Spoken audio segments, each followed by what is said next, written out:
But literally in this world of malakut, as soon as people enter the associations, there are all sorts of rijal, and these rijal lock ropes onto people.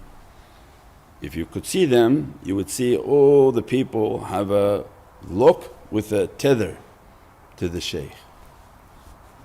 They're all tethered.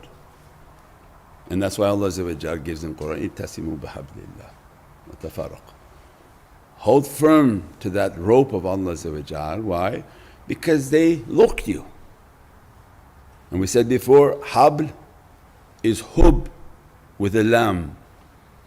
Why? Because this rope that comes to you is from the love of Prophet,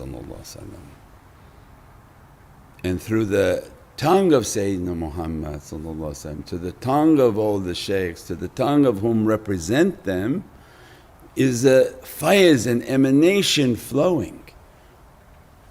If you put a rope onto your heart and soul, if it's a shaitan in there, he's going to be burned because of the amount of energies and lights are coming, that shaitan is going to be burned. So they don't do that.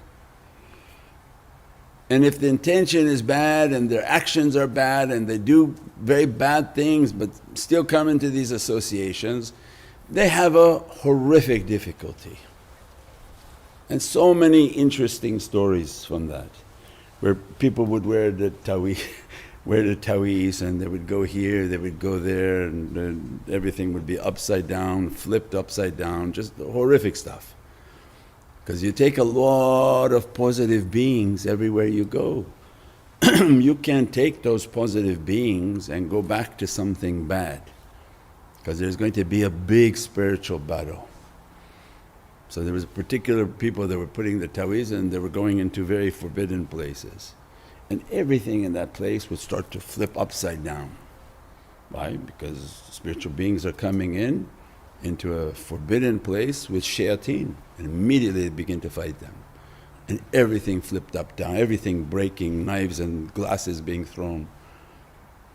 And the person realized, something's going on. You say, well then take that thing off your neck. Because if your intention is bad and the power that comes with that, you're going to have immense grief and difficulty. And the shaitan that knows this world of malakut, he knows that if they lock that rope onto you, he's the first one to be burned. That's why they lock the rope on you, because they have to send a faiz, they have to send an energy that begin to burn everything inside the person. So this is not a physical thing, this is a very spiritual path. And as a result of that, this light and dress that comes upon the servant is the safeguard and the love of Sayyidina Muhammad. When they understood these lights and these energies and these blessings, then they teach you who is the enemy.